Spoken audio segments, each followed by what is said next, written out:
그날 등정은 보기 드물게 사람이 많았다. 사전회의 끝에 조를 2개로 나눠 행동하게 되었다. 소형 무전기를 나눠가지고 1시간마다 정시에 서로 연락을 하는 통신훈련도 겸해서 첫날은 기가 막힐 정도로 날이 맑아 눈밭에 반사된 빛 때문에 눈과 코가 바싹 마를 정도였다. 이쯤 되면 정시 연락도 훈련이라기보다는 놀이에 가까워진다. 그 분위기가 확 바뀐 건 몇 번째인가.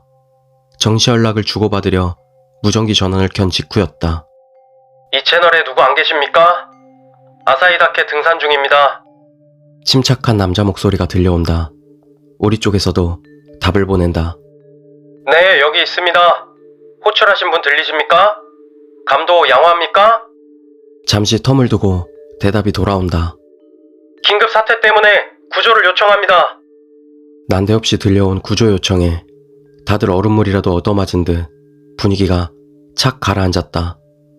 다들 무전기에 귀를 기울이며 숨을 죽인다. 지금 어디 계십니까? 아사히다케 서쪽 능선 산 정상 기준으로 좌측 경사면입니다.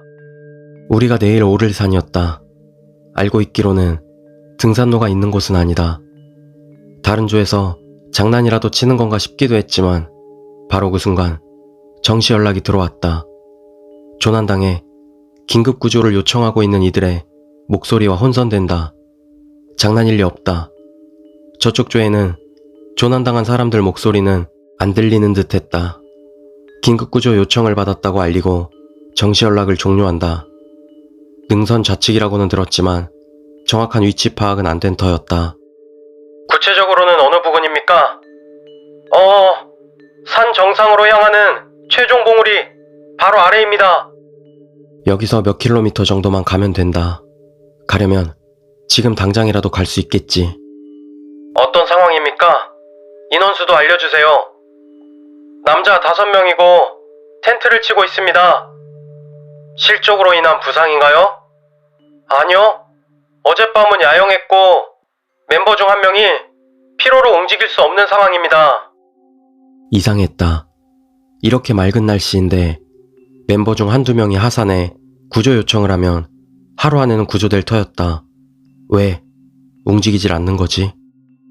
어젯밤부터 폭설이 내려서 움직일 수가 없습니다. 아직 눈이 계속 내리고 있어서 저희 쪽에서는 아무것도 못하겠어요. 우리는 다들 놀라 소리를 쳤다. 폭설이라고? 너무 맑아 반사광 때문에 설맹이 될 지경인 이 날씨에? 5명, 무전기, 폭설, 아사히다케. 그제야 나는 떠올렸다. 그들이 누구였는지를. 분명 조난사고였다.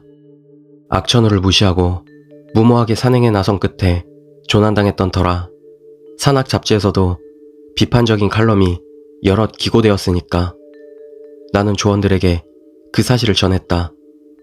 무전기 안에는 그때 눈 속에서 구조를 원하던 이들의 목소리가 생생히 들려온다. 잠시 무전기를 응시하고 나는 말했다. 전원 끄자. 내 말에 다들 아무 말 없이 동의하고 곧 우리 무전기는 조용해졌다. 그들이 보내오는 구조 요청에 답하는 이는 아무도 없었다.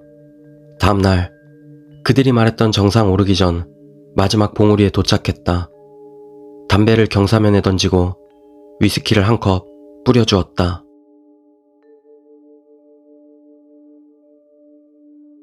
두 번째 이야기, 텅 빈 쓰레기통.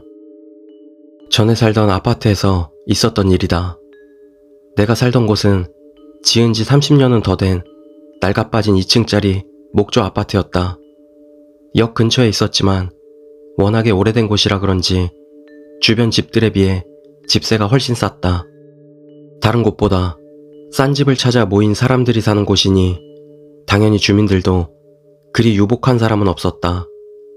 하루 종일 기침만 하고 있는 노인에 사시사철 뭔 소리인지도 모를 말로 싸움만 일삼는 외국인 부부까지. 그런 곳에서 살았었다. 당시 나는 프리터라 일은 하고 있었지만 수입은 적었다. 그리고 언제부터인가 방에 이상한 일들이 일어나기 시작했다. 처음에는 사소한 것이었다. 버린 적이 없는데 쓰레기통이 비워져 있었다. 쓰레기를 훔쳐갈 사람이 있을 리 없으니 그저 내가 착각한 것이라 생각했다. 하지만 며칠 뒤 또 쓰레기통이 비워져 있었다. 나는 확신했다. 누군가가 쓰레기를 훔쳐가고 있는 것이라고.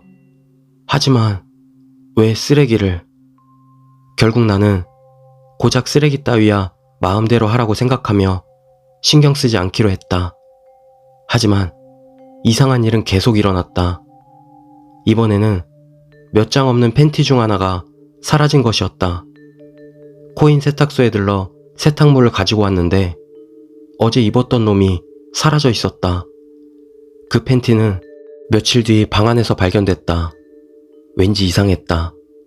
부엌에 쌓아둔 설거지거리가 다 정리되어 있기도 했다. 물론 내가 한 적은 없는데 어느 날 집에 돌아오니 옷장 안에서 소리가 난 것 같은 기분이 들었다. 옷장을 열었지만 당연히 안에는 아무도 없다. 며칠 더 지나 감기 때문에 아르바이트를 조퇴하고 평소보다 좀 빨리 집에 왔다. 집 문을 열자 그 녀석이 있었다.